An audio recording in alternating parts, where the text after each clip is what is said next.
"Darling, your speech was perfection," murmured a woman in emerald silk, sipping champagne with jeweled fingers. Camila offered a practiced smile. "We must set the tone, Isadora. Poverty doesn't vanish unless the right people decide it's inconvenient." She laughed, light, polished, but her eyes never truly joined the mirth. Beneath the gloss, there was a hollowness, a quiet ache she'd long ago stopped naming. Miles away, in a narrow alley where the city's glamour frayed into cracked concrete and flickering streetlights, Livia Costa pressed a hand to her swollen belly, her breath shallow against the evening chill. Rain threatened overhead, and the thin fabric of her second-hand coat offered little warmth. She'd walked all day, past bakeries where the scent of fresh bread twisted her stomach with hunger, past boutiques where mannequins wore dresses worth more than her rent. Yet her steps never faltered toward bitterness. Instead, her lips moved in silent prayer, the same one she'd whispered every night since her husband's accident. "God, just help me bring this child into the world with love." She paused outside the community church, its modest wooden doors cracked open to let out the sound of a choir rehearsing. A warm light spilled onto the wet pavement. For a moment, she leaned against the wall, closing her eyes as a wave of fatigue rolled through her. But then a kick, sharp, insistent. Her baby, alive, present, hers. A tear escaped, but she caught it quickly, smoothing her worn skirt with dignity. "We're okay, little one," she whispered, placing both hands on her stomach. "We've got each other, and we've got him." Back in the penthouse, Camila excused herself, her patience fraying. The driver was late again. Honestly, if they can't manage punctuality, how do they expect to manage lives, she muttered, striding toward the service elevator. She needed to be at the afterparty in 30 minutes, and the delay felt like a personal insult. Outside, the city breathed its usual rhythm. Honking cabs, distant sirens, the murmur of strangers passing without seeing one another. Camila emerged from the building's marble foyer, heels clicking like metronomes of impatience. Her phone buzzed, a text from her assistant driver stuck in traffic, sending backup. "Unbelievable," she hissed, scanning the curb. And then a woman stepped into her path. Not deliberately, not with malice, just slowly, carefully, one hand cradling her belly, the other clutching a paper bag of groceries. She hadn't seen Camila coming. "Watch where you're," Camila began, but the woman turned wide, frightened eyes meeting hers. And in that instant, panic flared in Camila's chest. She didn't want to be seen by someone like this. Someone whose need might reflect too brightly the emptiness behind her own designer mask. Without thinking, she raised a hand, not to strike, but to push away to create space. A sharp, instinctive motion. Livia stumbled backward, landing hard on the damp sidewalk with a gasp. The groceries spilled, canned beans, a loaf of day-old bread, a small jar of prenatal vitamins. Her hands flew to her stomach, her breath coming in ragged bursts. Oh no, please," Camila froze. For half a heartbeat, guilt flickered, hot and unwelcome. But then the crowd turned. A man frowned. A woman whispered. Shame twisted into defensiveness. "Honestly," Camila snapped, voice brittle with pride. "Must you block the sidewalk? Do you even see where you are?" Livia looked up, tears mixing with rain on her cheeks. "I didn't mean to." "You never do?" Camila cut in, smoothing her coat as if brushing off contamination. "But the world doesn't revolve around your situation." She turned on her heel and walked away, faster now, heart pounding not from anger, but from the terrible, sinking knowledge that for a moment, she'd been seen. Not as Camila Vance, socialite icon, untouchable, but as someone cold, someone cruel. Behind her, Livia struggled to rise, trembling not just from the fall, but from the crushing weight of being invisible, until someone treated her like she was too much to bear. Yet even there, on that cold pavement, her whisper returned, "God, hold us." And somewhere, in the quiet spaces between pride and pain, the first thread of a much larger story began to unravel. Not with vengeance, but with the fragile, trembling hope that even the hardest hearts can be broken open and remade. Certo, Agora tu como narrador y storyteller desenvolva a historia sem marcacos com o nome de cada topico que for desenvolve. Mi conti sobrio topico tu com dialogo como su fosso espectador. Sempre lembrando de desenvolver com vida moco. Com os sentimentos de forma que a estrutura de narrativa utiliza uma linha temporal linear de modo o espectador sentir o que o personagem está sentindo amingles. Com 6.000 characters when 3, Max the city never slept, but Daniel Vance had forgotten how to. He stood at the floor-to-ceiling window of his downtown office, 40 floors above the hum of late-night traffic, a half-empty tumbler of whiskey in his hand. Outside, the skyline pulsed with electric ambition, his empire in lights. Yet the man who built it felt like a ghost inside his own life. His phone buzzed softly on the polished desk behind him. A photo notification. Camila, radiant at last night's gala, draped in sapphire silk, champagne flute raised like a trophy. The caption read, "Grace under pressure." Always. Daniel didn't smile. He turned from the window, his reflection ghostly in the glass, sharp suit, tired eyes, a face the world called visionary. Though lately, he wasn't sure what he was seeing anymore. He walked to the bookshelf and pulled a small, worn leather Bible from behind a row of business bestsellers. His father's. The spine cracked open to a dog-eared page. Micah 68. Act justly, love mercy, walk humbly with your God. Daniel's throat tightened. He remembered his father's calloused hands, the way he'd kneel beside him every night to pray, even after 12-hour shifts at the auto plant. "Money's a tool, son," he'd say, voice rough with love, "not a shield, and never a replacement for your soul." Now, Daniel owned 3 continents worth of real estate, a private jet, and a name that opened every door. But he hadn't prayed in years. Not since the funeral. Not since the guilt had settled in like a second skin. A knock at the door. "Come in." His assistant, Marcus, stepped inside holding a tablet. "Sir, the Singapore deal just cleared. You'll close $2.3 billion by dawn." Daniel nodded, but his eyes were distant. "Good." Marcus hesitated. "There's something else." Daniel looked up. "It's about Mrs. Vance. There's a video circulating from the gala exit." Daniel's pulse quickened. "What kind of video?" Marcus swallowed. "It shows her confronting a woman, pregnant woman, outside the venue." Silence stretched like a wire pulled too tight. Daniel set the whiskey down, his hands steady. But inside, something trembled. "Show me." Marcus played the clip. Grainy. Shot from a phone across the street. Camila's sharp voice carried through the audio. "The world doesn't revolve around your situation." The woman, frail, scared, one hand clutching her belly, collapsed onto the wet pavement. The crowd murmured. Camila walked away without looking back. Daniel's breath caught, not because of the public scandal, though he knew the storm was coming, but because in that fallen woman's eyes, he saw something achingly familiar. A memory flashed. A factory floor, smoke in the air, his father's best friend, Jose Costa, rushing into a burning control room to save a coworker. He never came out. Daniel was 16. Jose left behind a wife and a toddler daughter. Livia. His stomach dropped. "Run a facial recognition on the woman in the video," Daniel said, voice low. Quietly, Marcus nodded, leaving without another word. Alone again, Daniel sank into his chair, the Bible still open in his lap. Rain began to tap against the windows, soft, insistent, like a knock he'd been ignoring for years. He closed his eyes. "God, if that's her, if I've let this happen." The guilt wasn't new. It had lived in him for over a decade.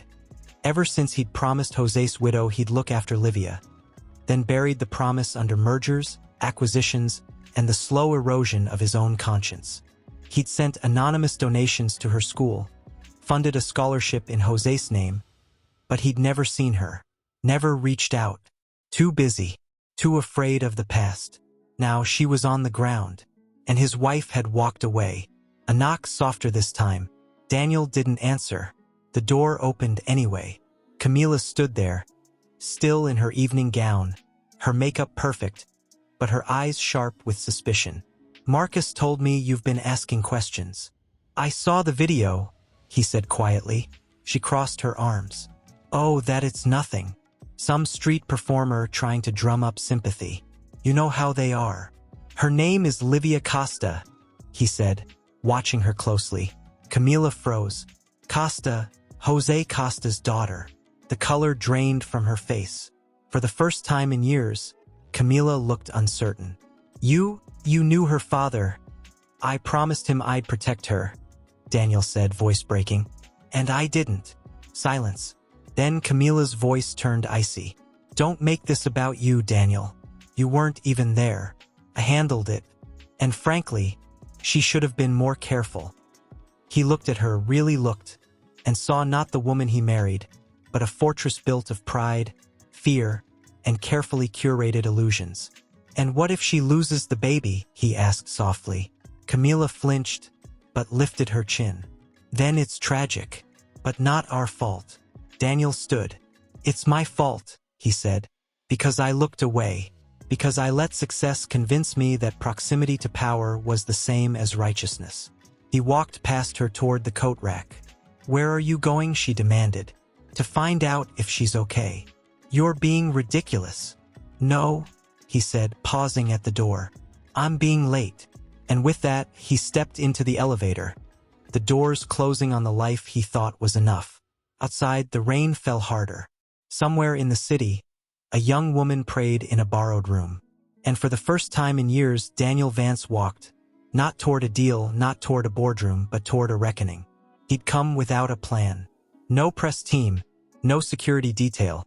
Just a name, a memory, and the gnawing weight of a promise unkept. The church loomed ahead, its steeple piercing the bruised sky like a silent plea.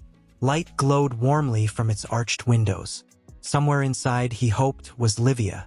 He pushed open the heavy wooden door. The scent of old wood, candle wax, and damp wool greeting him like a forgotten hymn. A few parishioners lingered in the pews, elderly women folding bulletins, a young couple whispering near the baptismal font. And then, near the side chapel, kneeling before a small altar with flickering votives, was a woman. Her back was to him, but he recognized her posture, the protective curve of her arms around her belly, the quiet dignity in the way her shoulders bore the weight of the world without buckling. Livia, his breath hitched. He almost turned back. What right did he have to show up now?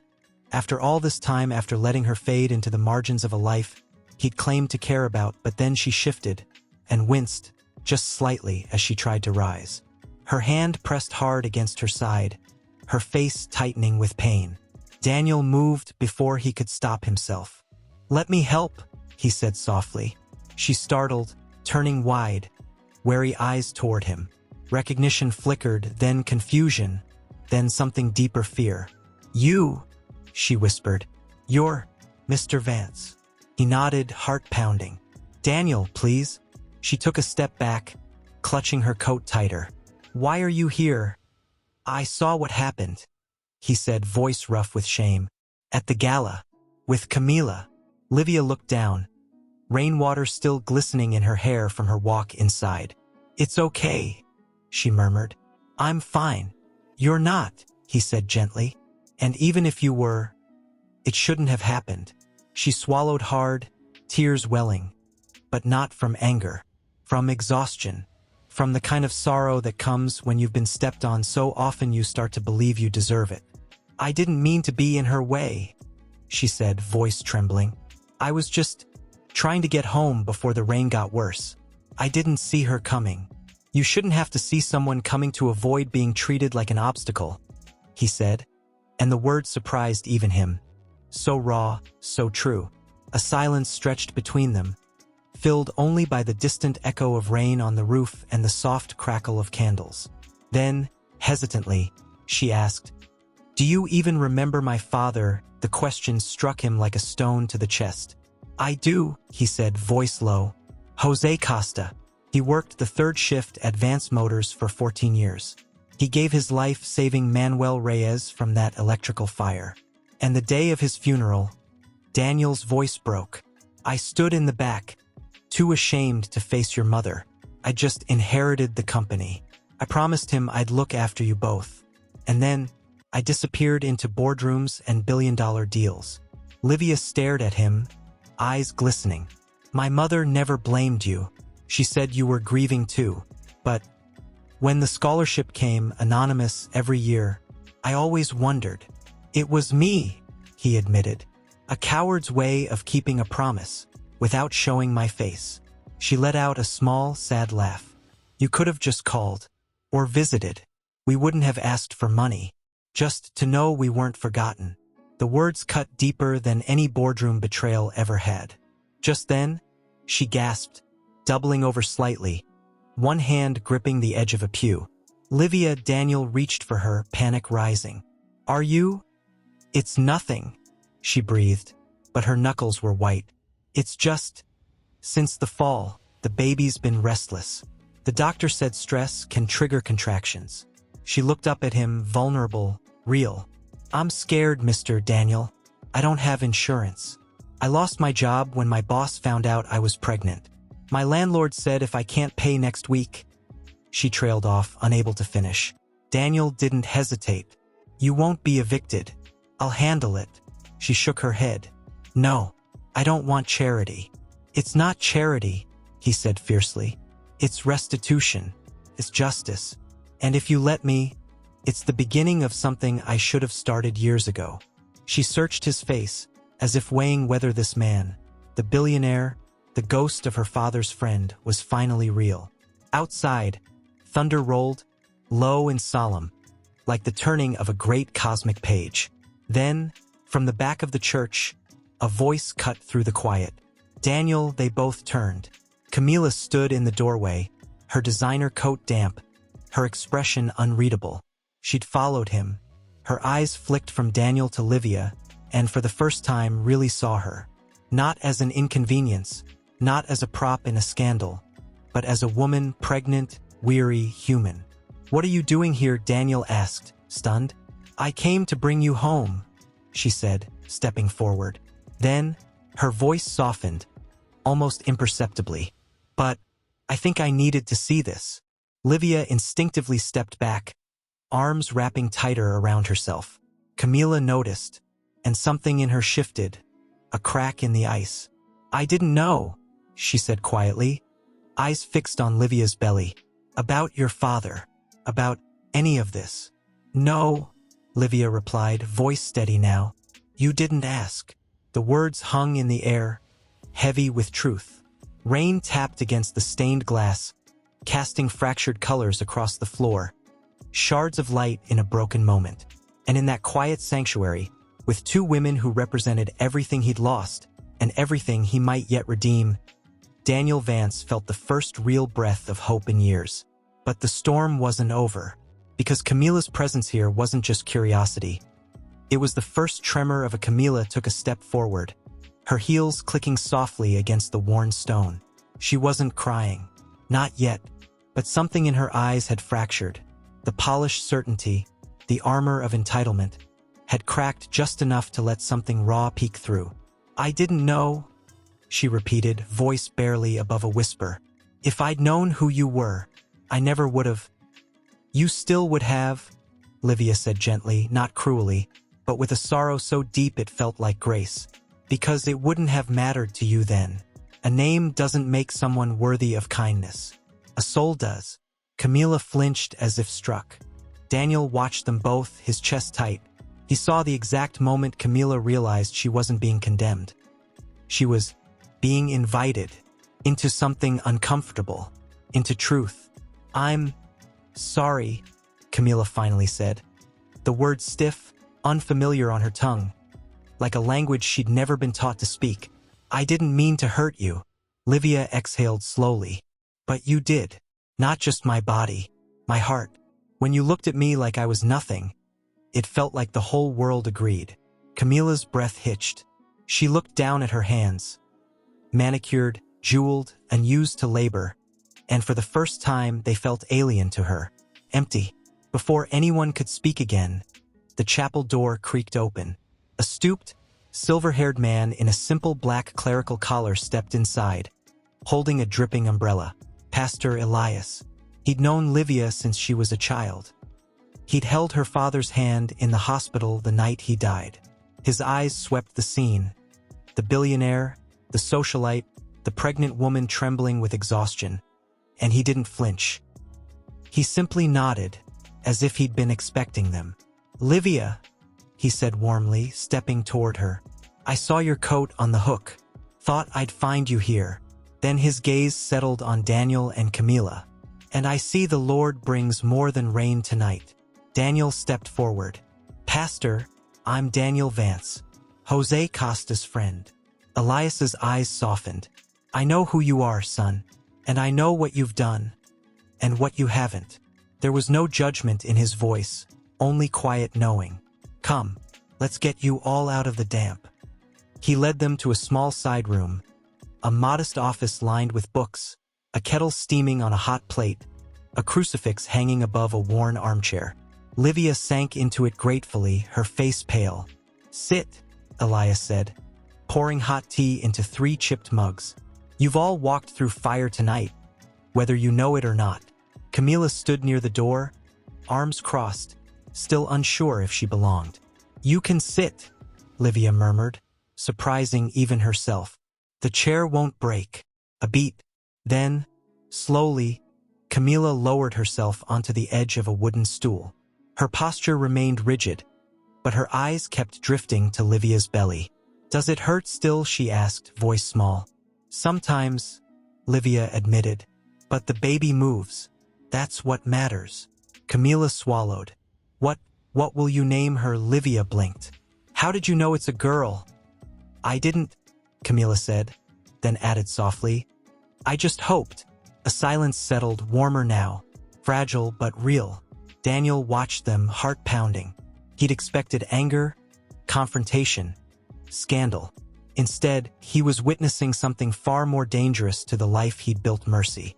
Pastor Elias cleared his throat. "Daniel, your father once told me something I've never forgotten. He said, 'A man isn't measured by how high he climbs, but by how low he's willing to kneel.'" He looked pointedly at Camila. "And a woman isn't defined by her jewels, but by the weight she's willing to carry for someone else." Camila's eyes filled. She looked at Livia, not with pity now, but with awe. This woman, with nothing, carried more dignity in her silence than Camila ever had in her speeches. "I want to help," Camila said suddenly, the words tumbling out before she could stop them. "Not with a press release, not with a donation. I want to know you, if you'll let me." Livia studied her for a long moment. Then, slowly, she reached out her hand. Camila stared at it, calloused, real, trembling slightly. She hesitated, then took it. Their fingers touched, and in that instant, something shifted in the room. Not just between them, but in the very air, as if heaven leaned closer. But outside, the storm raged on. And back in the city, a phone buzzed on a marble countertop in a luxury penthouse. A notification lit the screen. Video of Camila Vance goes viral. #JusticeForLivia trends globally. Headlines were already forming. Billionaire wife shoves pregnant woman. Cover-up alleged. Vance empire built on broken promises. Daniel's phone vibrated in his coat pocket. He ignored it, but the world wouldn't ignore them for long. As the 3 of them sat in that humble room, steam rising from their mugs, rain drumming the roof like a heartbeat, they had no idea that by morning, their lives would be dissected on every screen, their choices twisted, their redemption questioned before it had even begun. And yet, in the quiet, Livia placed a hand over Camila's. "You don't have to be perfect," she whispered, "just present." Camila squeezed her fingers, tears finally spilling over. "I didn't know how lonely it was to never really see anyone." Pastor Elias smiled softly. "Then tonight, child, you've taken your first real step." But even as warmth filled the room, a cold dread curled in Daniel's gut, because he knew fame doesn't forgive. The public doesn't wait for truth. And once the storm of outrage hit, would their fragile truce survive? Pastor Elias pressed a small key into Livia's hand. The guest room above the parish hall is yours as long as you need it. No questions. Livia's eyes shimmered. Thank you, Pastor. You've carried enough, he said gently. Let someone else hold you up for once. Camilla watched them, arms wrapped around herself, suddenly acutely aware of how little she truly owned that mattered, how her closets overflowed with designer silks, yet she'd never held a space for someone else's pain. As they neared the curb, a sleek black SUV pulled up, Daniel's security detail, sent after hours of silence. The driver stepped out, eyes widening at the sight of his boss standing in the rain beside two women who looked like they'd just stepped out of a parable. Sir, we've been trying to reach you, the man said urgently. The video's everywhere. News vans are already outside your building, and Mrs. Vance's PR team is in crisis mode. Camilla stiffened. The real world was crashing back in, and it didn't care about confessions in candlelit chapels. Daniel turned to her. You don't have to go back tonight. She looked at Livia, then at the church behind her. Its doors still open, light spilling onto the wet pavement like an open invitation. I can't stay, she whispered. Not yet, but I'll come back. Livia nodded. I'll be here. No grand promises, no performative vows. Just two women, bound now by something fragile but real. As Camilla climbed into the SUV, she rolled down the window. What's your doctor's name? She asked suddenly. Livia blinked. Dr. Mendoza, at Mercy General. Camilla nodded once, memorizing it like a prayer. The SUV pulled away, leaving Daniel and Livia standing in the hush of the empty street. She's not ready, Livia said softly. No, Daniel admitted, but she's trying. That's more than I've seen in years. He walked her to the parish hall stairs, stopping at the bottom. I'll cover your rent, medical bills, whatever you need. Livia shook her head, not in refusal, but in quiet correction. What I need is for you to see me, not as Jose's daughter, not as a victim, just as I am. He looked at her, really looked, and for the first time he didn't see guilt or obligation. He saw strength, resilience, faith that hadn't been broken by the world, but refined by it. I see you, he said, voice thick. She offered a faint smile, then turned and climbed the stairs, her silhouette disappearing into the warm light above. Daniel stood there for a long time, rain misting his face, the city humming its indifferent song around him. But when he finally got into the waiting car, his mind wasn't on damage control. It was on a promise. The next morning, Camilla woke in their penthouse, sunlight slicing through floor-to-ceiling windows like judgment. Her phone lay on the nightstand, screen shattered with notifications. She hadn't slept. She'd stared at the ceiling, replaying Livia's face, her quiet dignity, the way she'd said, "You don't have to be perfect, just present." Downstairs, the household staff moved in hushed tones. The morning news played on mute footage of her at the gala. The fall, the walk away, looped endlessly. Her assistant appeared in the doorway, holding a tablet. We've drafted 3 statements. One denies the push. One blames misinterpretation. One offers a vague apology tied to a new foundation. Camilla stared at the screen. Then, slowly, she shook her head. None of them are true. But the board, I don't care, she interrupted, voice firmer than she felt. Cancel all my appearances. And call Dr. Mendoza at Mercy General. Tell her I'd like to meet with her. Privately. Her assistant blinked. About Livia Costa. And her baby. A pause. Then a nod. Later that day, Camilla arrived at Mercy General in simple clothes. A beige coat, no makeup, hair pulled back. She didn't bring a bodyguard, didn't call ahead. She just walked in, heart pounding, and asked for Dr. Mendoza at the front desk. The doctor, a woman with kind eyes and silver-streaked hair, met her in a quiet consultation room. She didn't smile, didn't scold, just studied her. You're the woman from the video, she said evenly. Camilla nodded. I am.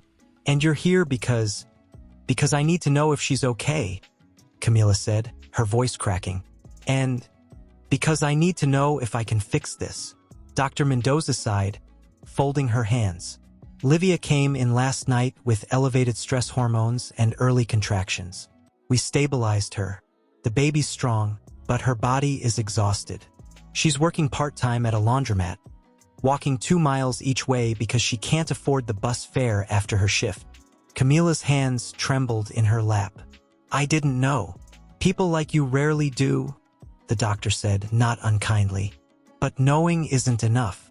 What will you do? Camila looked out the window. At the city she'd ruled from above, never seeing the lives stitching it together below. I'll make sure she never has to walk again, she whispered. Dr. Mendoza held her gaze. Then start by listening, not as a benefactor, as a human being. That afternoon, Camila returned to the parish hall. Not with flowers or checks, but with groceries, prenatal vitamins, and a worn copy of the Jesus Storybook Bible she'd found in a second-hand shop. She knocked softly. Livia opened the door, surprised. I brought soup, Camila said, holding up a thermos. My housekeeper's recipe. She says it's good for women like you. Livia hesitated, then stepped aside. They sat at a small table, steam curling between them. No cameras, no scripts. I'm scared, Camila admitted suddenly, staring into her bowl. Not of the headlines, but of never being enough, even with everything. Livia reached across the table, placing her hand over Camila's.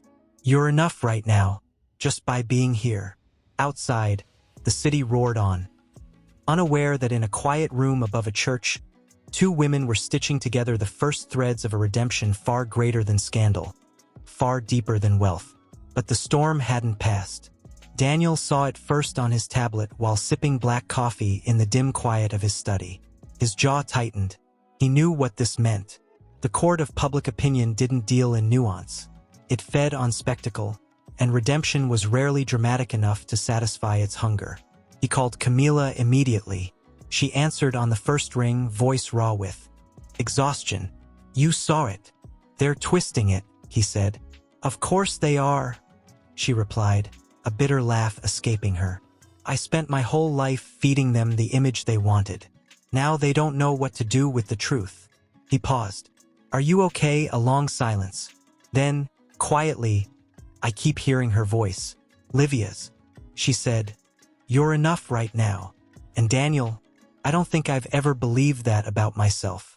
Not once. His chest ached.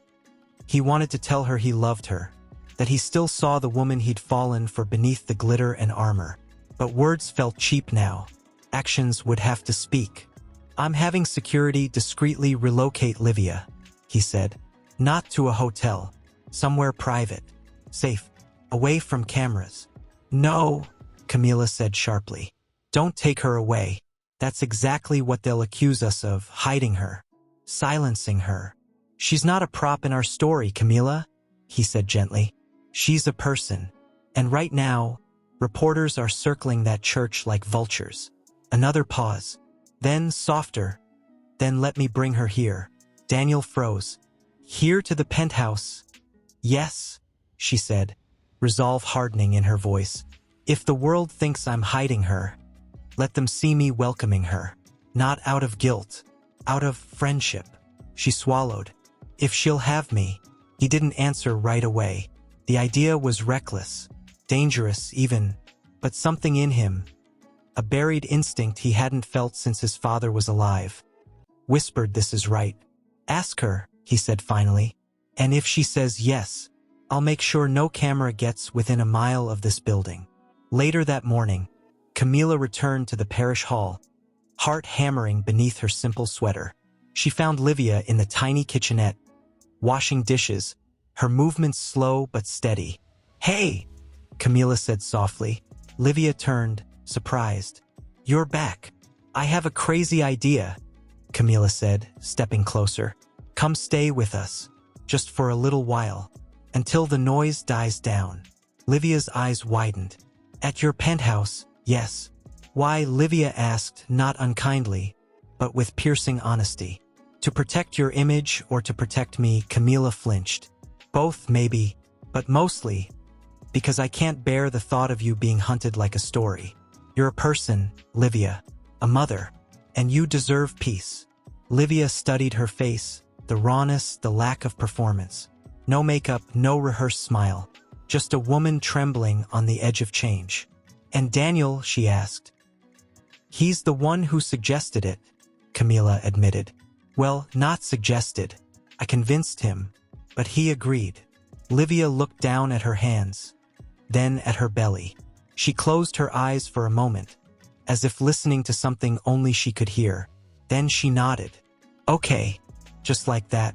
No grand negotiation, no conditions, just trust, fragile, astonishing trust. That evening, under cover of dusk and a carefully orchestrated decoy convoy, Livia arrived at the Vance penthouse.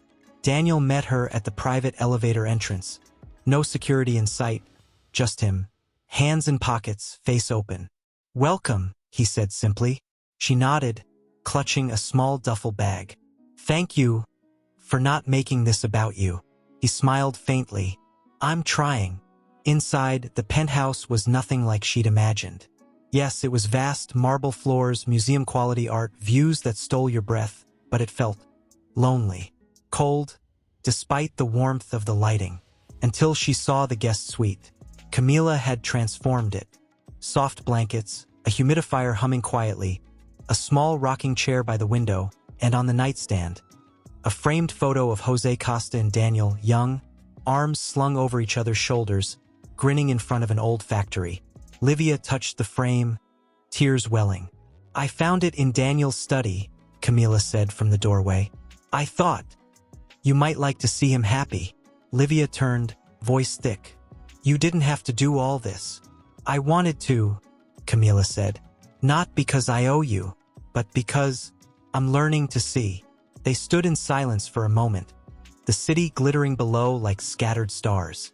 Then, from the hallway, Daniel's phone rang. He answered, listened, and his face darkened. What is it? Camila asked. He lowered the phone slowly. The board just called an emergency meeting.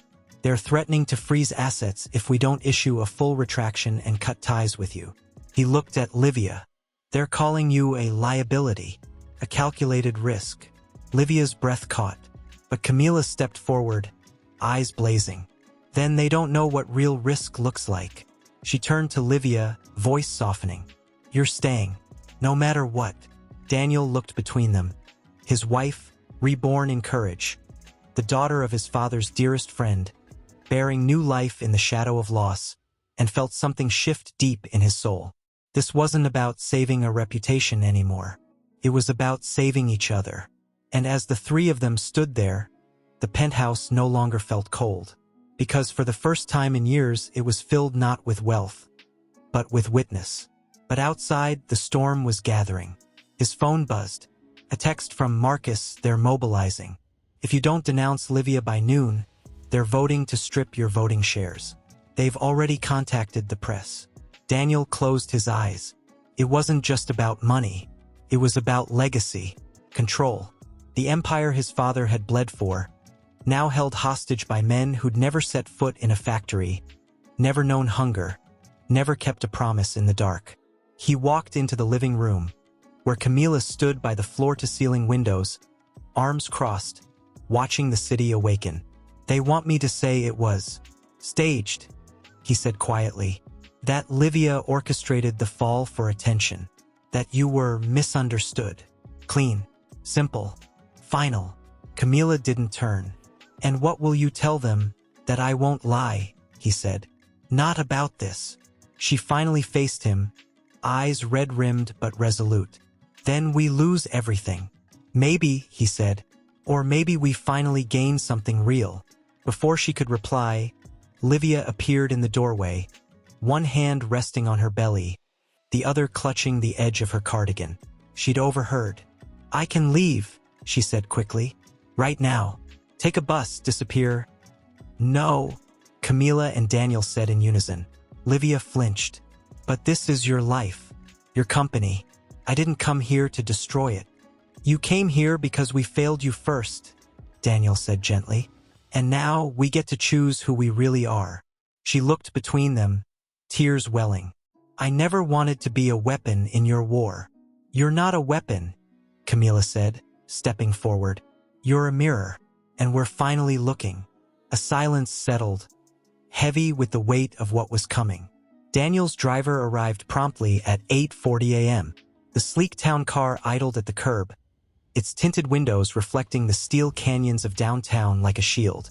But as Daniel stepped out onto the sidewalk, a flashbulb exploded in his face. Reporters surged forward. Cameras, microphones, shouted questions. "Mr. Vance, is it true you're housing the woman you're accused of covering up for? Will the board remove you today?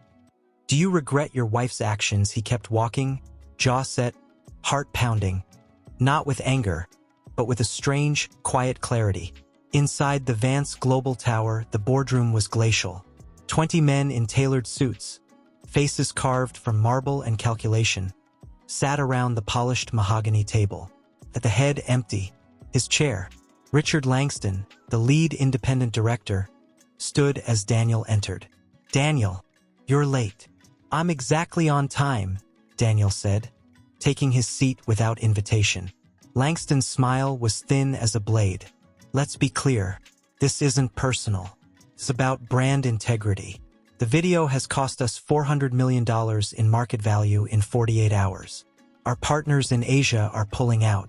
Shareholders are furious. So fire me," Daniel said calmly. A ripple of surprise. Langston leaned forward. "We don't want to fire you. We want you to lead. Issue a statement. Say your wife was provoked. Say the woman exaggerated her condition. Release the security footage from the gala exit that shows her lunging. We've already edited it to support that narrative." Daniel went still. "You altered footage. We enhanced the truth," Langston corrected smoothly. "For the greater good of the company, of your family." Daniel looked around the table at men he'd trusted for years, who now saw human beings as variables in a risk equation. "And if I refuse?" he asked. Langston's eyes hardened. "Then we vote to suspend your CEO authority pending investigation. And we go public with the full story, including your alleged failure to disclose prior ties to Ms. Costa." Daniel's blood ran cold. They'd dug up Jose. They'd weaponized grief. He stood slowly. "You want a story, fine, but not yours." He walked to the head of the table, placed both hands on the surface, and looked each man in the eye. "My father built this company on one principle: people before profit. He died believing that. Jose Costa died living it, and I've spent 10 years forgetting it." He took a deep breath. "But not today." He pulled out his phone, opened a live streaming app, and hit record. "Daniel, what are you doing?" Langston hissed, rising. "I'm telling the truth," Daniel said, voice steady, eyes burning with conviction. "The kind that doesn't fit in press releases." The board erupted in protests, but Daniel didn't stop. "Hello," he said, addressing the camera, his voice calm but charged with emotion. "My name is Daniel Vance, and I'm here to confess something I failed a friend. His name was Jose Costa. He gave his life to save another man in my father's factory, and I promised to care for his daughter." He paused, throat tight. "I didn't. I got rich. I got busy. I got blind." He glanced toward the window, as if he could see Livia through the miles. "Now his daughter, Livia, is carrying new life in a world that keeps trying to crush her. And my wife, my proud, broken wife, hurt her.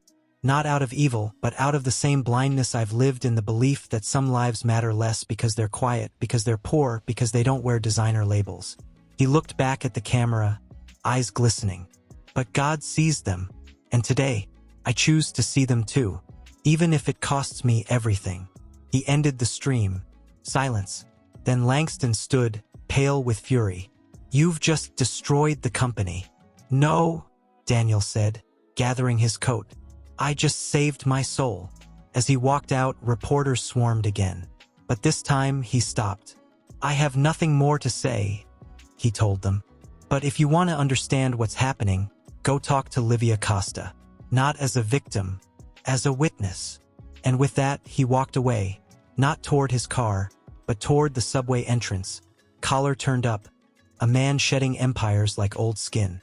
Back at the penthouse, Camila watched the live stream on her tablet, tears streaming down her face.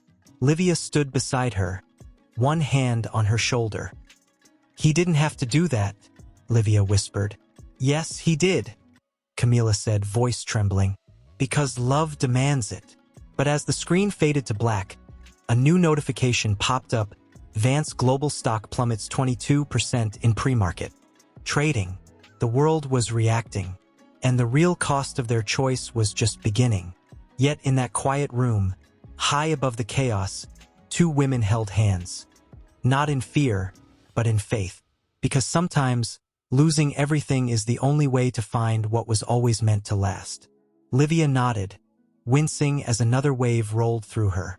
"It's just the stress. It's too much." Camila crossed the room quickly, kneeling beside her chair. "We need to get you to Dr. Mendoza." "I can't," Livia whispered, eyes closing. "Not with reporters camped outside. They'll swarm me like I'm a headline, not a person." "You're coming," Camila said, voice firm with newfound resolve. "And if they try to touch a camera near you, they'll answer to me." Before Livia could protest, Camila was already on the phone. Not to a driver, but to Dr. Mendoza herself. "Dr. Mendoza, it's Camila Vance. Livia's having contractions. Early. I need your help." There was a pause on the line. Then the doctor's voice, calm but urgent. "Bring her to the back entrance of Mercy General. I'll meet you there. And Camila, come in plain clothes. No entourage." 20 minutes later, they slipped out through the service elevator. Camila wearing a borrowed hoodie, Livia wrapped in a long coat, both of them flinching at every passing car. The city felt like a trap. Every window, a lens. Every stranger, a potential threat. At the hospital's rear loading dock, Dr. Mendoza waited under a flickering fluorescent light, clipboard in hand. "Let's get you inside," she said, guiding Livia gently through a narrow corridor lined with supply carts and hushed voices. In the exam room, bright and sterile but strangely peaceful, Dr. Mendoza listened to the baby's heartbeat with a Doppler. The sound filled the room, strong, rapid, alive. Livia exhaled in relief. "But your cervix is 3 centimeters dilated," the doctor said gently. "You're not in active labor yet, but your body is responding to extreme stress. If this continues, you could deliver weeks early." Camila's face paled. "What do we do?" "We stop the stress," Dr. Mendoza said firmly, looking directly at her. "No more news. No more meetings. No more guilt. She needs rest, safety, and above all, peace." Later, as Livia lay in a quiet observation room with soft blankets and 4 fluids to stabilize her, Camila sat beside her, silent for a long time. "I never thought about what it cost," she finally whispered. "The way we live, the way we look away. I thought money protected us from suffering. But all it did was insulate me from truth." Livia turned her head weakly. "You're seeing it now."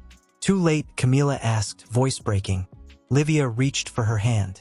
"Grace doesn't come with expiration dates." Just then, Daniel appeared in the doorway, his suit rumpled, eyes shadowed with exhaustion, but his presence calmer than it had been in years. "Marcus told me," he said, stepping inside. "How is she?" "Stable," Dr. Mendoza said, entering behind him. "But the baby isn't ready. Another episode like this and we're talking NICU." Daniel's face tightened. He looked at Livia, then at Camila. "I'm pulling all Vance Global accounts from every media outlet that ran the edited footage. I'm filing a defamation suit against Langston and the board." "Daniel," Camila said gently, "that'll drag her into court. More cameras. More questions." "I know," he said, jaw set. "But if I don't fight for justice, what was the live stream for a performance?" "No," Livia said softly, surprising them both. "It was a seed." They turned to her. She took a slow breath. "My husband used to say that truth doesn't need armor, just ground to grow in. You planted something yesterday, Daniel. Don't tear it up now by fighting fire with fire."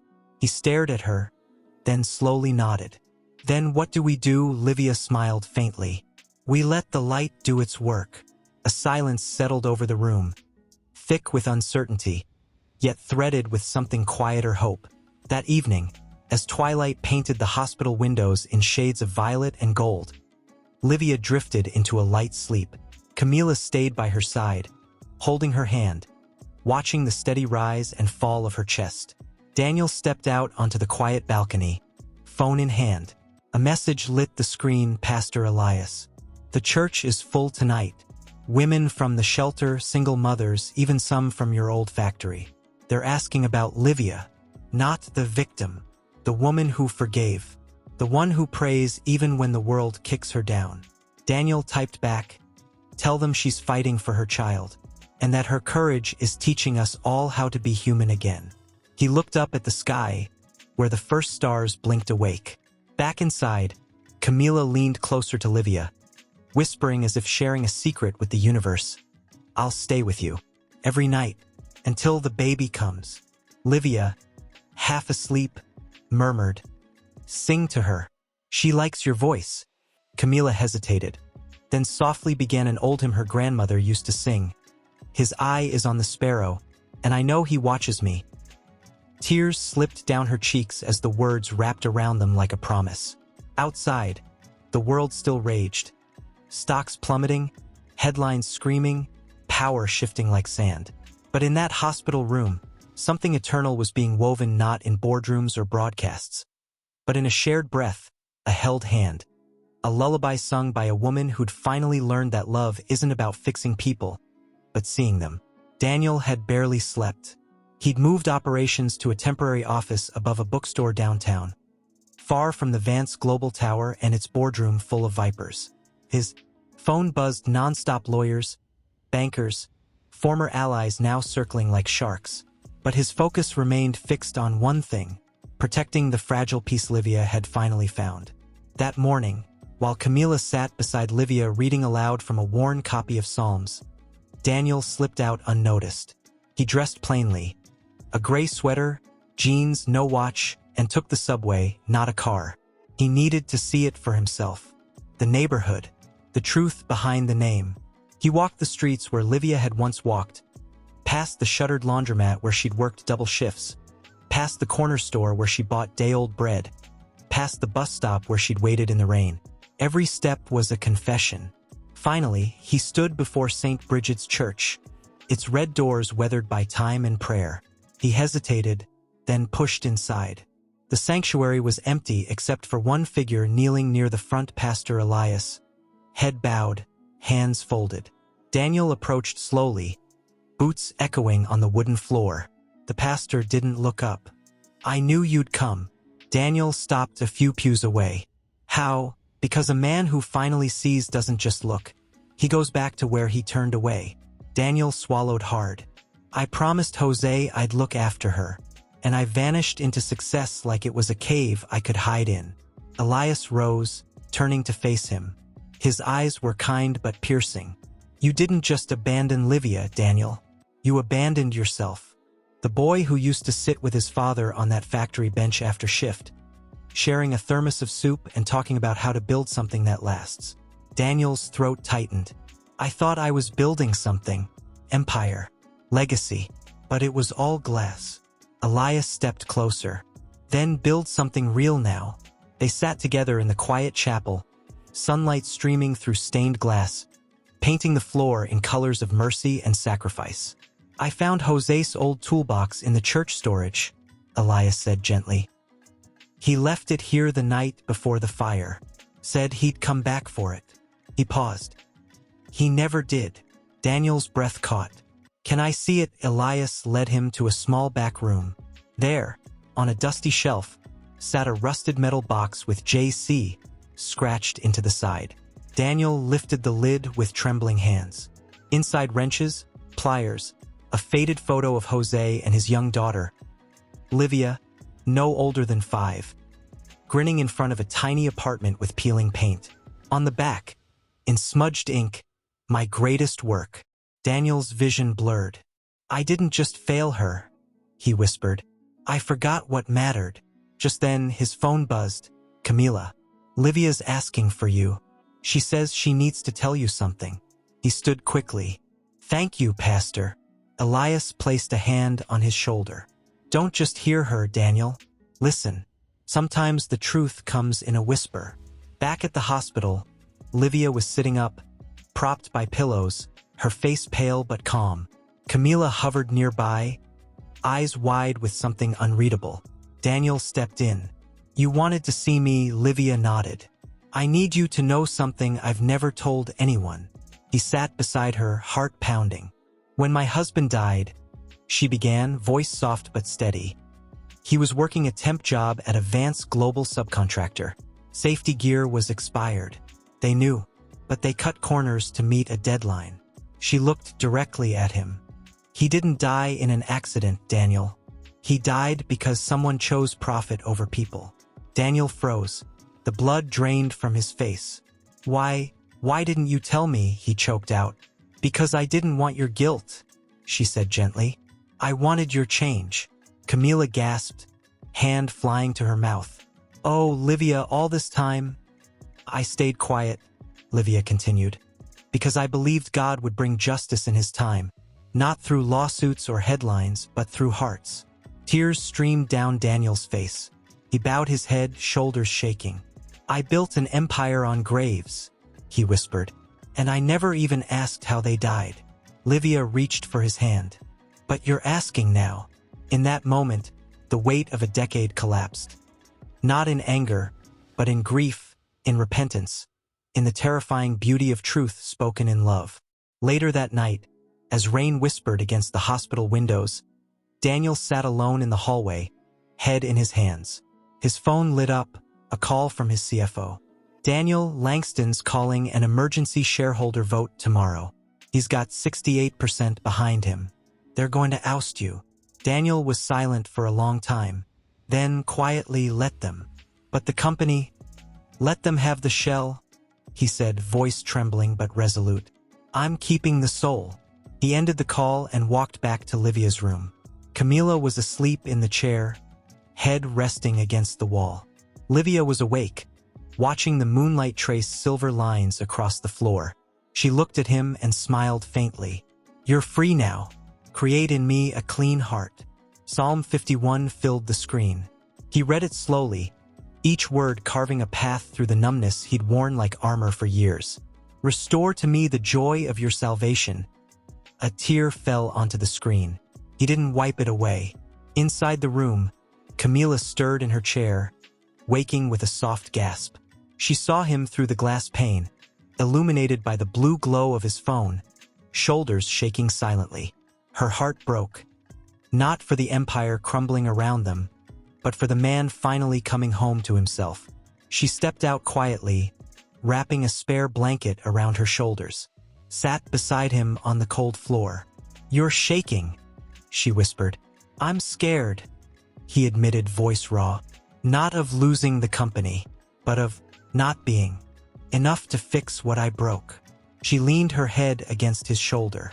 You don't have to fix it alone. He turned to her, eyes glistening. Do you remember our wedding vows in plenty and in want? She smiled faintly. I thought want meant missing a Michelin-starred dinner. He let out a choked laugh. Turns out it means sleeping on a hospital floor while the world burns. They sat in silence for a long time, listening to the quiet hum of the building, the distant beep of monitors, the soft sigh of the ventilation system, the muffled cry of a newborn somewhere down the hall. Then Camila spoke, voice barely above a breath. I used to think love was about admiration, being seen as perfect. But Livia, she lets me be broken, and still calls me sister. She paused. That's the love I always wanted. I just didn't know it. Daniel took her hand. We've been building a life on mirrors, Camila, reflecting what we thought the world wanted. But real love, it's built on truth, even when it hurts. Inside the room, Livia's voice floated out, soft but clear. Daniel, Camila, come here. They rose and entered. Livia was sitting up, one hand resting on her belly, her face calm but urgent. Something's changing, she said. Not labor, but something. Camila rushed to her side. Are you in pain? No, Livia said, eyes wide with wonder. She's quiet. Still, Like she's waiting. Daniel knelt beside the bed, waiting for what Livia looked at him, then at Camila and smiled. A smile that held both sorrow and joy. For you to be ready. A silence fell thick with meaning. Just then, Daniel's phone buzzed on the bedside table. Not a call. A notification from a legal alert service, urgent Vance Global Board votes at 9 a.m. tomorrow. Preliminary count shows 73% in favor of removing Daniel Vance as CEO and voting trustee. Camila read it over his shoulder. Her breath hitched. They're really doing it. Daniel stared at the message, then slowly turned off the screen. Let them. But everything you built was already hollow, he said gently. This is real. He looked at Livia's belly. She's real. Livia placed a hand over his. You still have choices, Daniel. You could fight them. Use the media. Leak what you know about the subcontractor. Destroy Langston before he destroys you. He shook his head. That's the old way. The way of power. Not peace. But what will you do? Camila asked, eyes searching his. He looked out the window, at the city lights flickering like distant stars. I'll start over. Not as a billionaire, but as a man who finally sees. He turned back to them, voice firm with quiet fire. I'm going to create a new foundation, not for tax write-offs, for real change, safe housing for single mothers, ethical labor standards, medical care for those who fall through the cracks. He looked at Livia, named after Jose. Tears filled her eyes. He'd be proud. And I want you both with me, he said, taking Camila's hand too. Not as figureheads. As partners. In purpose. Camila squeezed his fingers. I don't know how to be that woman yet. You already are, Livia whispered. You just needed to be seen. Just then, a contraction rippled through Livia's body. Gentle, but unmistakable. She gasped, gripping the sheets. Again, Camila asked, alarmed. Livia shook her head, breathless. No, this is different. It's time. Daniel stood instantly. I'll get the nurse. No, Livia said, catching his arm. Not yet. Just stay. Both of you. They did. And in that quiet room, under the pale glow of the nightlight, two people who'd lived in towers of glass knelt beside a woman who'd walked through fire, and together they waited. For the first cry. For the first breath. Fortez locked on Daniel as if anchoring herself to the truth they'd all stumbled into together. By dawn, the sky outside bled soft gold, and the room hummed with a sacred tension, life pressing against the veil. Dr. Mendoza arrived just as Livia's breathing sharpened. She's progressing, the doctor said, checking her vitals with calm efficiency. But we need to move to delivery. Now. Camila helped Livia onto the gurney, her movements gentle, her voice a steady murmur of encouragement. Daniel walked beside them, one hand resting lightly on Livia's shoulder, his heart hammering not with fear, but with awe. He'd built empires, signed billion-dollar deals, faced down boardrooms full of wolves, but nothing had prepared him for this, the raw, holy vulnerability of bringing new life into a world that so often breaks it.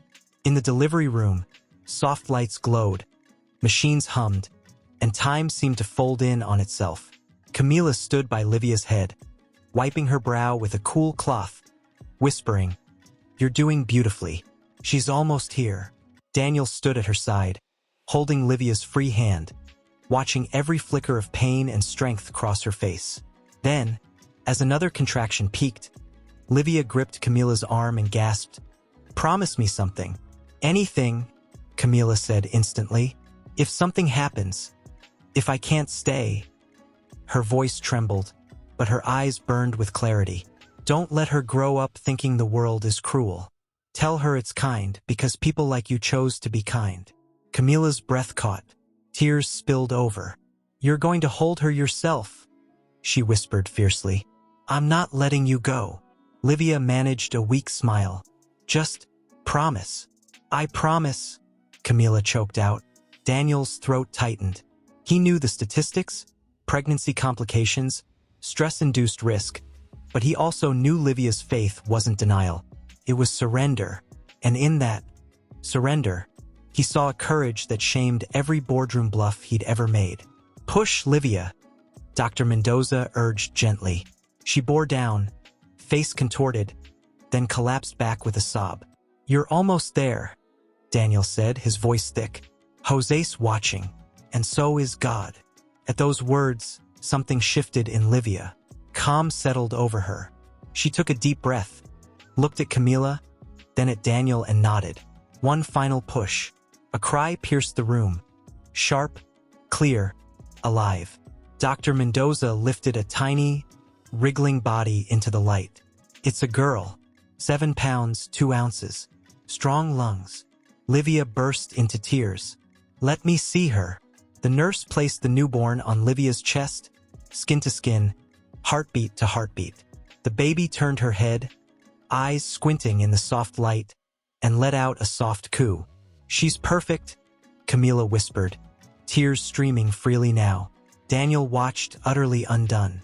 This child born not in a penthouse, but in a room of repentance and grace, was the living answer to every lie he'd ever believed about power, worth, and success.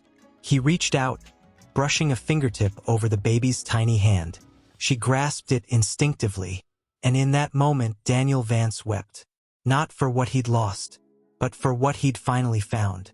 Later, as Livia drifted into exhausted sleep with her daughter nestled against her, Camila stepped out into the hallway with Daniel. The sun rose fully now, painting the corridor in warm amber. "She's going to be okay," Daniel said, more to himself than to her. Camila nodded, but her eyes were distant. "I keep thinking, what if we'd never seen her? What if that night at the gala had just been another scandal? Another headline we paid to bury?" Daniel looked at her. "But we did see her, and that changed everything." Just then, his phone rang. "Marcus," Daniel answered, bracing himself. "Daniel, it's done," Marcus said, voice grim. "The board voted. You're out. Effective immediately. Langston's taking interim control. Press release drops in an hour." Daniel closed his eyes. He'd known, but hearing it still felt like a door slamming shut. He looked through the glass at Livia, now smiling in her sleep as her baby nuzzled closer. "Tell them I don't care," he said quietly. "And Marcus, thank you for staying till the end." He hung up. Camila studied his face. "What now?" He took a deep breath, then turned to her, eyes clear for the first time in years. "Now we build something that can't be voted away. Something that lasts." She squeezed his hand. Together, silent and tender, waking up. "You're getting good at that," Livia murmured from the bed, watching her with tired eyes but a heart full of peace. "I had a good teacher," Camila said softly, brushing a stray curl from the baby's forehead. "You never flinch, even when she cries all night." Livia smiled. "She's not crying to punish me. She's crying because she trusts me to come." Camila looked down at Isabella, her throat tightening. "I never understood that kind of trust before. I thought love had to be earned, perfected. But she just gives it. Because she's never been taught to hide," Livia said gently. "Not yet." A silence settled, warm and honest. Then, from the doorway, Pastor Elias appeared, holding a stack of flyers. "Livia, the women are gathering in the fellowship hall. They heard you were feeling stronger. They want to see the baby. And they asked if you'd still lead the group." Livia sat up slowly, wincing just slightly. "Of course." Camila stood. "Let me help." They walked together down the creaking wooden stairs. Isabella swaddled snug against Camila's chest in a soft sling. The fellowship hall was already filling. Mothers from the shelter, young women with tired eyes and hopeful hearts, some with toddlers clinging to their legs, others with bellies rounded like Livia's had been. When they saw her, a hush fell. Then one woman stepped forward, Maria, a former factory worker now living in a halfway house after fleeing an abusive husband. She held out a knitted blanket, sky blue with tiny white stars. "For Isabella," she said, voice rough with tears. "From all of us." Livia took it, fingers trembling. "Thank you. You gave us hope," Maria whispered. "When you forgave, it reminded us we're not cursed. We're loved." Camila watched, heart splitting open. These women didn't come for charity. They came for community, for the proof that tenderness could survive in a world that so often grinds it to dust. Livia sat in the worn armchair they'd saved for her, and as Camila handed her Isabella, the room fell into a quiet circle. "I've been thinking," Livia began, voice soft but steady, "about what it means to be seen, not for what we've lost, but for what we still carry." She looked at Isabella, sleeping peacefully. "God doesn't wait for us to be clean to love us. He meets us in the mess." A young girl in the back, barely 18, eyes shadowed with fear, spoke up.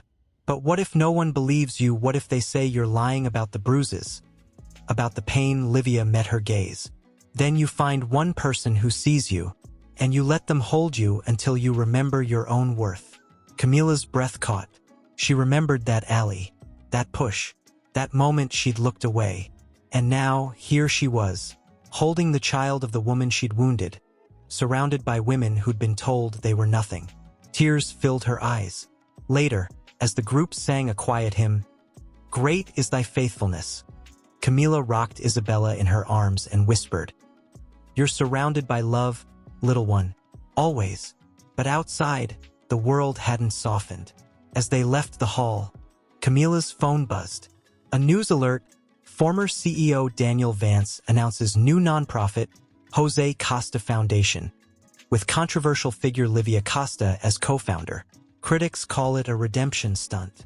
Her stomach dropped. She showed it to Livia. Livia read it, then closed her eyes for a moment. "They still don't understand." "No," Camila said, voice tight, "but we do." Just then, a black sedan pulled up. Not security, but Daniel. He stepped out, eyes lighting up when he saw Isabella. He knelt beside them on the church steps. "Hey, little miracle," he murmured, touching the baby's cheek. "She has your stubborn chin," Camila teased gently. He laughed, but his eyes were serious as he looked at Livia. "The foundation's launch is next week. Langston's already calling donors, telling them we're using it to launder guilt." Livia held his gaze. "Then let them see what real guilt looks like, turned into action." Camila looked from Daniel to Livia, then down at Isabella, now blinking awake in her arms. "What if they try to stop us?" she asked quietly. Daniel stood, offering her his hand. "Then we'll keep walking, side by side."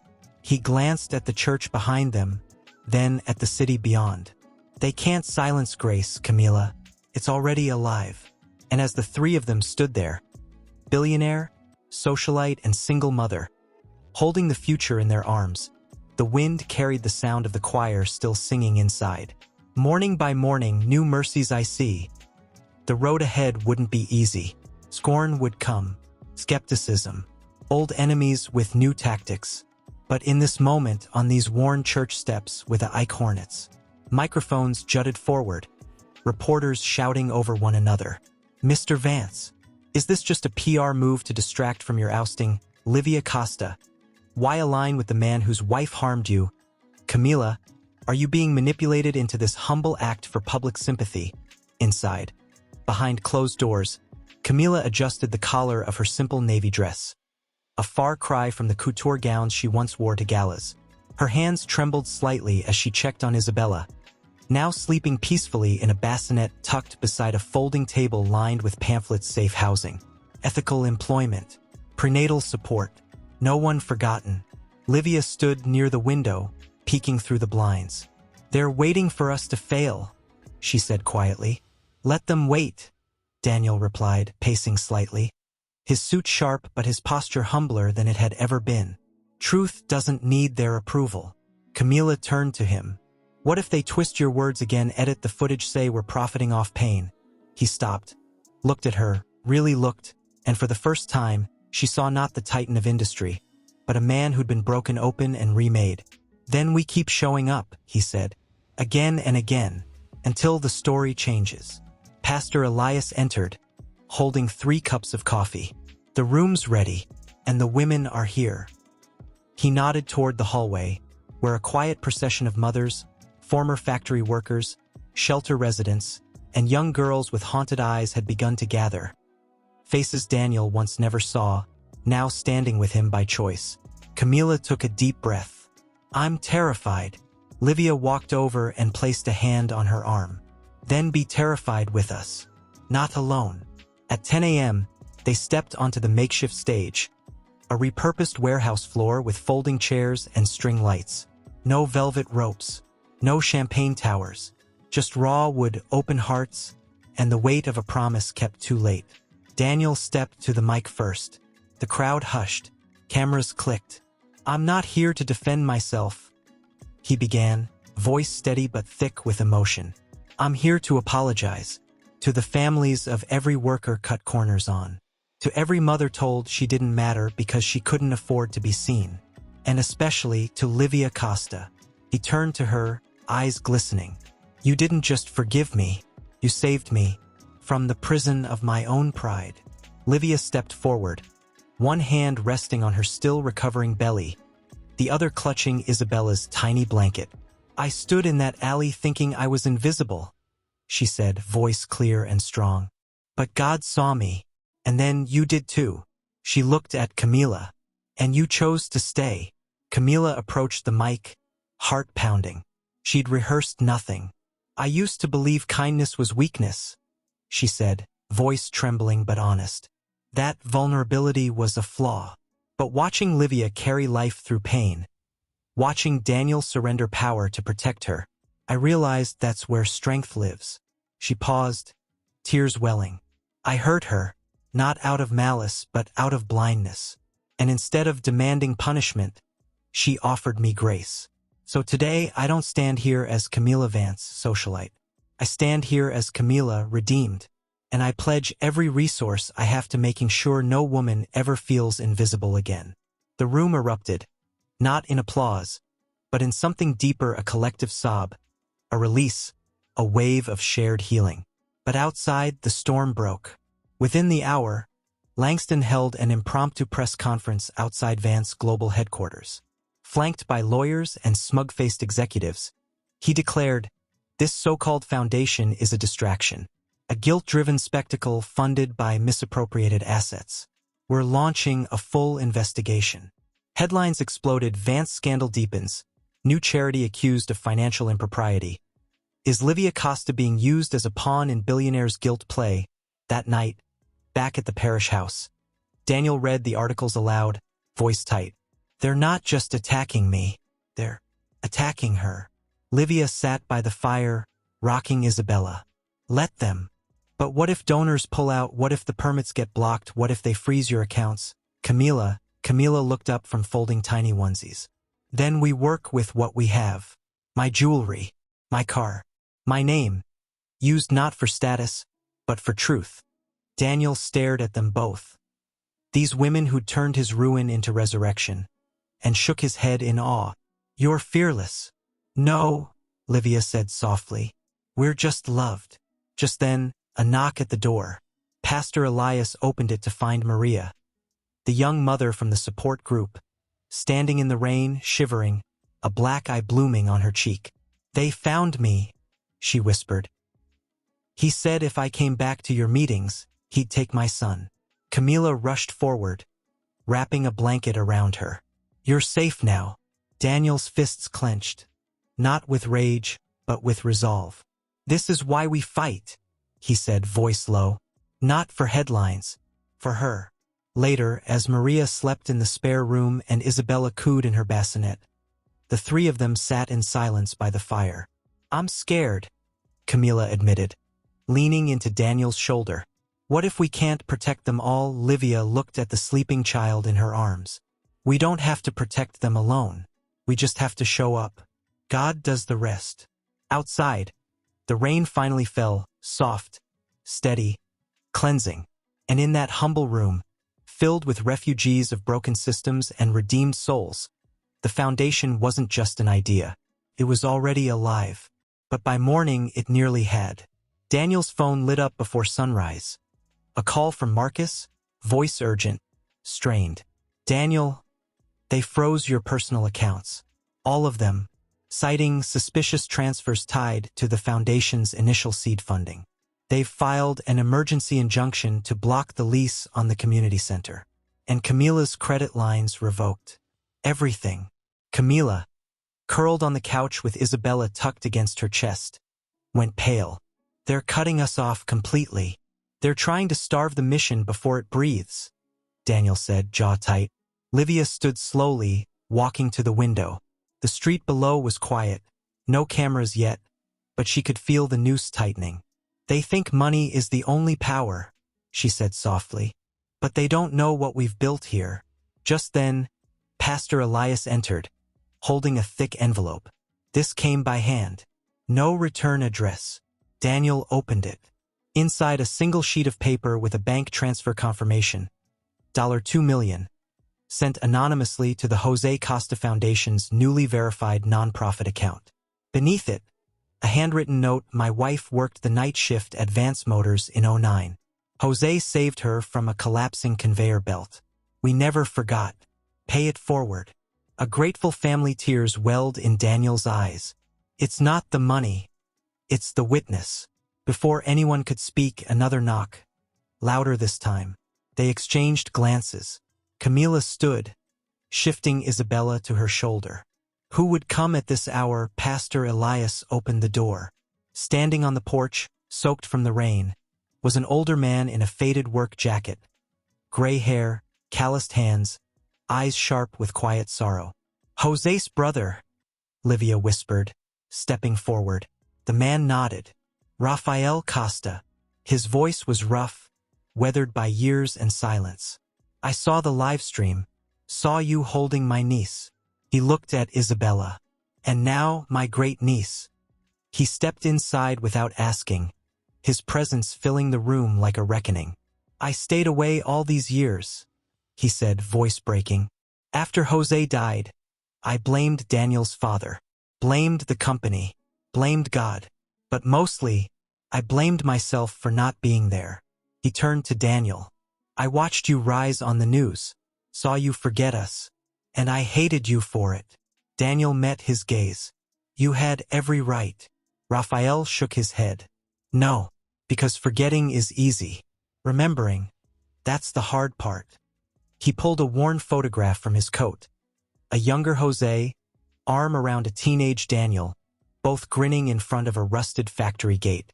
I kept this, to remind me that before the money, before the titles, you were family. Silence hung thick with grief and grace. Then Rafael turned to Livia. You named her Isabella. Livia nodded. After my mother. He smiled faintly. Jose used to say he'd name his granddaughter Isabella if he ever had one. His eyes shimmered. He knew you'd carry her well. He reached into his pocket and pulled out a small, tarnished key. This is to the old garage behind our house in Maple Ridge. Jose kept his tools there. His journals. Letters he wrote to you, Livia, never sent. He pressed it into her hand. It's yours now. Livia clutched it like a sacred relic. Thank you. Rafael looked at Daniel again. I came because I heard Langston's going to the press today with evidence that you used foundation funds to pay off Livia. That this whole thing is a cover-up. Daniel's blood ran cold. That's a lie. Maybe, Rafael said, but lies spread faster than truth. Unless truth has voices. He turned to the group. I've stayed silent long enough. If they want a story, I'll give them one. About a man who gave his life for a company. And the son who finally came back to honor him. Tears streamed down Camila's face. You do that after everything. Rafael looked at Isabella, now blinking awake in Camila's arms. For her, he said simply. So she grows up knowing her grandfather wasn't forgotten. And that grace is real. Later that morning, as the first news vans rolled up to the parish gates, Daniel stood on the porch with Rafael at his side, Livia and Camila just behind. Isabella swaddled in Camila's arms. A reporter shoved a mic forward. Mr. Vance, is it true you paid Livia Costa to fabricate this redemption arc? Before Daniel could speak, Rafael stepped forward. My name is Rafael Costa, he said, voice strong and steady. And my brother Jose died saving lives in your factories while your board cut safety budgets.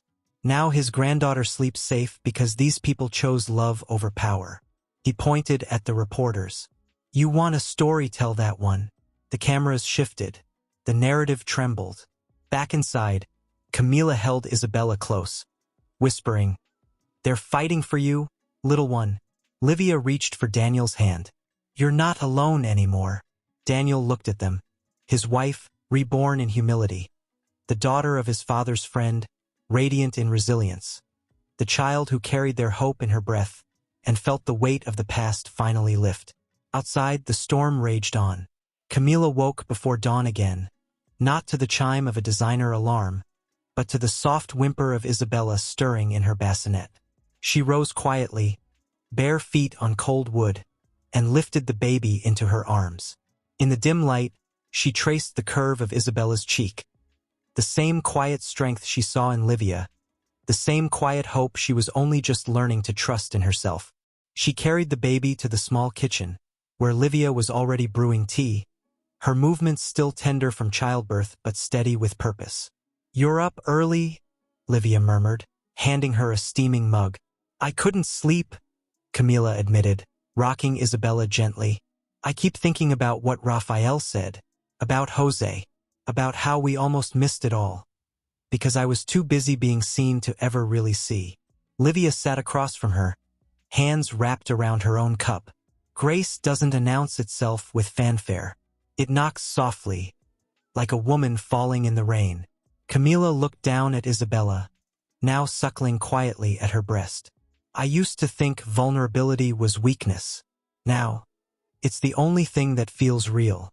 Just then, Pastor Elias appeared in the doorway, holding a tablet. His face was grave.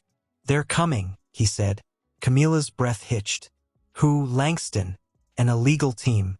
They've filed an emergency petition claiming the foundation is operating without proper licensing. They want to seize the community center and question your custody of Isabella. Livia, citing emotional instability due to recent trauma. Livia went still. They're threatening to take my daughter. Not if we stop them, Daniel said, stepping into the room, already dressed, eyes sharp with resolve. He'd been up all night on calls with pro bono lawyers, former colleagues who hadn't forgotten his father's legacy. We're not backing down. But Daniel, Camila said, voice trembling, what if they twist everything? What if they say I manipulated you, that we're using Livia for sympathy? He knelt beside her, placing a hand over hers and Isabella's. Then we let them see the truth. Not in courtrooms. In here. He looked around the kitchen.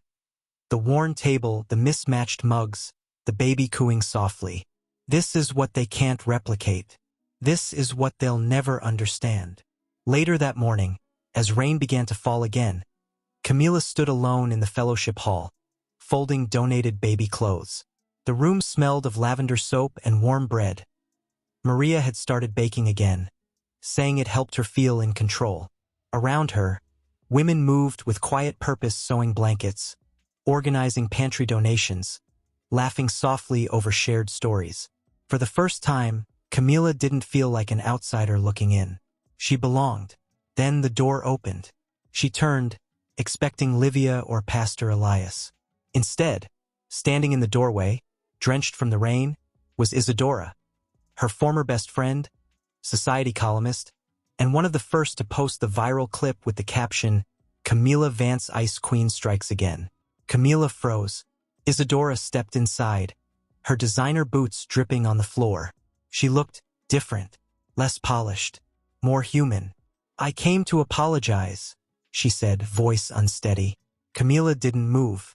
Why? Because I watched your live stream, Isadora said, eyes glistening.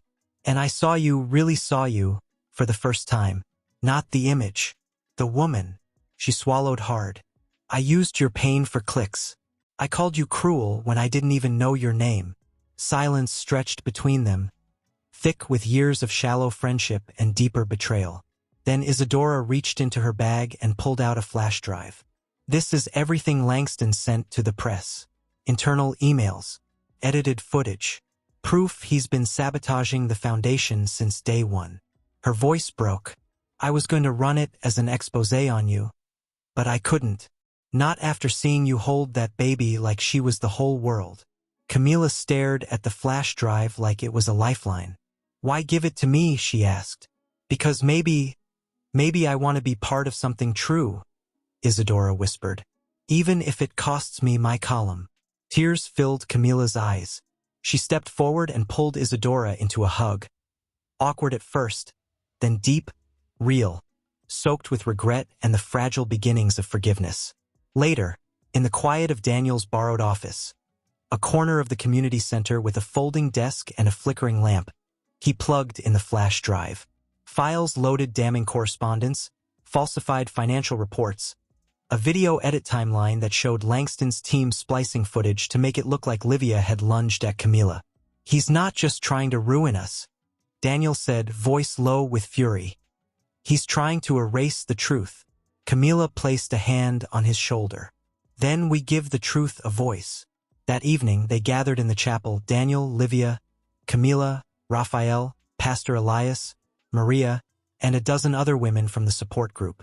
Isadora sat in the back, head bowed, as if unsure she deserved to be there. Daniel stood before them, holding the flash drive like a torch. We have a choice, he said. We can leak this anonymously and let the media tear Langston apart, or we can release it with our names on it and risk becoming targets again. Livia looked at Isabella, now sleeping in Camila's arms. If we hide, we teach her that truth is something to fear. Camila nodded.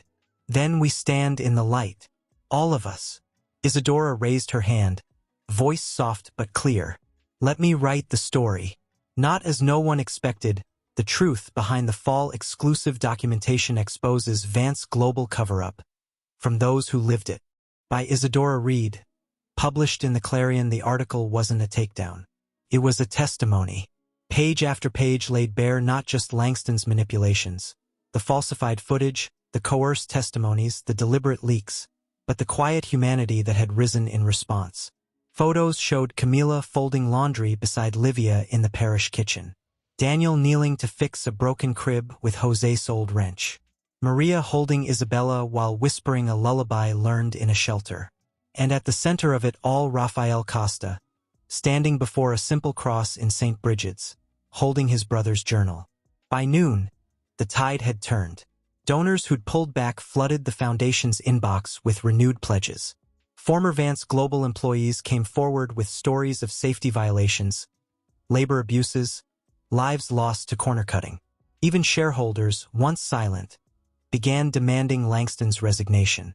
But the real reckoning came in the form of a knock on the community center's door. Daniel opened it to find two men in dark suits, FBI agents. Mr. Vance, one said, holding up an envelope. We're here to serve a subpoena. Mr. Langston and 3 members of the former board are under federal investigation for securities fraud, witness tampering, and obstruction of justice. Daniel didn't smile. He simply nodded. It's about time. Later that afternoon, Camila sat with Isabella on the sunlit steps of the parish, watching the neighborhood come alive. Children laughing, neighbors sharing food, women walking arm in arm to the support group. The cameras were gone. The noise had quieted. For the first time in months, the air felt clean. Livia joined her, handing her a cup of chamomile tea. You look peaceful. Camila looked down at Isabella, now dozing against her shoulder. I finally understand what my grandmother meant when she said, "The richest woman is the one who needs nothing to feel whole." She smiled faintly. I used to think that was naive. Now I see it's revolutionary. Inside the community center, Daniel stood with Raphael, sorting through Jose's journals, pages filled with sketches of his daughter, notes on engine repairs, and one repeated phrase, build something that lasts longer than you do. Raphael touched the worn leather cover. He'd be proud of you, Daniel. I'm just trying to finish what he started, Daniel said, voice thick. But the peace was fragile. That evening, as they gathered for dinner in the fellowship hall, simple soup, fresh bread, laughter weaving through the room. Marcus arrived, breathless. Daniel, he said, pulling him aside. Langston's not going down quietly. He just transferred $80 million to an offshore account. and he's filed a restraining order against you. Claims you're harassing him with defamatory narratives. Daniel's jaw tightened. He's desperate. He's dangerous, Marcus corrected. He's got connections, money, and he knows how to disappear evidence and people.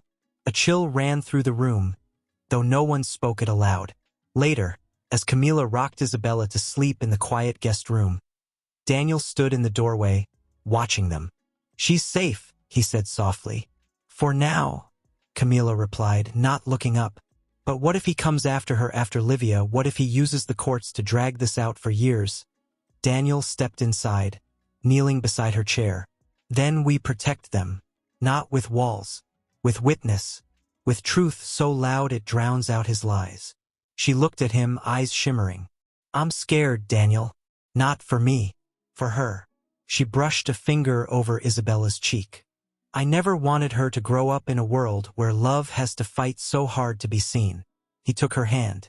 Then we changed the world, one heart at a time. Just then, Livia appeared in the doorway holding a small envelope. This came for you, she said, handing it to Camila. Camila opened it. Inside was a handwritten note from a woman she'd never met. My daughter was alone when she gave birth, homeless and afraid. She saw your story. She came to the shelter. Today, she held her baby for the first time and smiled. Thank you for showing us we're not invisible. Tears spilled down Camila's face. Livia placed a hand on her shoulder. This is how it spreads. Not with headlines, with hope. But the storm wasn't over. Because as they sat together in that quiet room, 3 souls bound by grace and a child who carried their future. A black sedan idled at the end of the street. Inside, a man watched the parish windows with cold eyes. Langston hadn't fled. He was waiting. As she rose quietly, wrapped the baby in a soft blanket, and stepped into the hallway. Livia was already awake, standing by the front window, peering through the blinds. He's still there, she whispered. Camila joined her.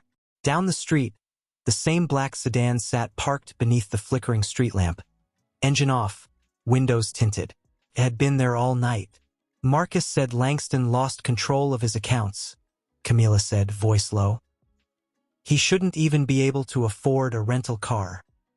He's not here for money, Livia replied, arms crossed protectively over her chest. He's here to break us where it hurts. Just then, Pastor Elias appeared, holding 2 steaming mugs. I called the police. They'll patrol the block. But he hasn't broken any laws. Yet. Daniel emerged from his room, already dressed, eyes sharp with sleepless vigilance. We can't let fear dictate our mission, he said, though his hands trembled slightly as he took a mug. The foundation opens its doors to new mothers today. We can't cancel. You're right, Camila said, tightening her grip on Isabella. But we can't be reckless either. They decided Marcus would bring extra security, discreet, former military, men who knew how to stand guard without drawing attention. Raphael would stay close to Livia, and Camila. She would stay with Isabella, but she refused to hide upstairs. I'm not a trophy to be locked away, she said firmly. If he wants to see us broken, he'll be disappointed. By 9 a.m., the community center buzzed with life. Women arrived, some with toddlers, others swollen with pregnancy, all carrying stories etched in their eyes. A new mural now stretched across the main wall. Jose's face, gentle and strong, beside a quote in bold letters, build with your hands, but lead with your heart. Camila stood near the entrance, Isabella in a sling against her chest, greeting each woman by name. She handed out care packages, diapers, vitamins, handwritten notes of encouragement. No cameras, no speeches, just presence. Then, halfway through the morning, a young woman entered, barely 20, eyes wide with fear, one hand resting on her belly, the other clutching a torn backpack. Livia recognized her instantly. Anna, the girl, flinched, then nodded. She'd come to one meeting weeks ago, then vanished after her landlord threatened eviction. I saw the article, Anna whispered, tears welling. About the baby, about forgiveness. She looked at Isabella, then at Camila. I thought, maybe this place was real. Camila stepped forward, ignoring the way her pulse spiked at the sight of the black sedan still idling outside. You're safe here, she said, placing a hand on Anna's arm. We've been waiting for you. She led her to a quiet corner, offered her tea, listened as Anna spoke of nights spent sleeping in bus stations, of a father who disowned her, of the terror of carrying life in a world that offered no shelter. And as Camila held Anna's trembling hands, something shifted deep within her. Not pity, not performance, but kinship. She saw herself in this girl lost, ashamed, convinced she wasn't worthy of love. I used to think grace was something you earned, Camila said softly. But it's not. It's something you receive, and then pass on. Anna looked at Isabella, sleeping peacefully. Will it ever stop hurting? Camila's eyes filled. Not all at once, but it gets softer, because you're not alone anymore. Just then, a commotion erupted near the entrance. Langston stood in the doorway. He wasn't in a suit, just a dark coat, his face gaunt, eyes burning with something between fury and desperation. Gasps rippled through the room. Some women pulled their children close. Others stood, defiant. Daniel stepped forward. You're trespassing. Langston ignored him. His gaze locked on Camila and Isabella. So this is the grand redemption, he sneered. The billionaire's wife playing saint while hiding behind a baby. Camila didn't flinch. She stood, Isabella secure against her chest, and walked toward him. Not with anger, but with heartbreaking calm. You think this is a performance? She asked, voice clear and steady. Then watch closely. She turned to Anna, still sitting in the corner, trembling. This is Anna. She's 20 weeks pregnant. She has nowhere to go. And today, she's staying with us, because no woman should face this alone. She turned back to Langston. That's the truth you tried to bury. Not scandal. Sanctuary. Langston's mask cracked. You ruined me, he hissed. All of you, with your holier-than-thou fairy tale. No, Daniel said, stepping beside Camila. You ruined yourself the day you chose power over people. For a moment, Langston looked like he might lunge. But then his eyes fell on Isabella, on the quiet innocence of her sleeping face, and something in him faltered. He turned and walked out. But as he passed the black sedan, he didn't get in. He kept walking. The women watched in stunned silence. Then slowly Anna stood. He's not coming back. Maybe, Camila said softly. Or maybe he finally saw what he's been missing. Later that night, as rain began to fall again, Camila sat on the porch with Daniel, Isabella asleep in her arms. He's broken, Daniel murmured, but not beyond reach. Camila looked up at the sky, where the first stars blinked through the clouds. Then we leave the door open. Inside, Livia played a hymn on the old piano in the fellowship hall, soft, tender, full of hope. And somewhere in the city, a man walked alone through the rain, clutching a crumpled photo he'd stolen from a newsstand. Camila holding Isabella, Livia beside her. Raphael's hand on Daniel's shoulder. He stopped under a street lamp, stared at it.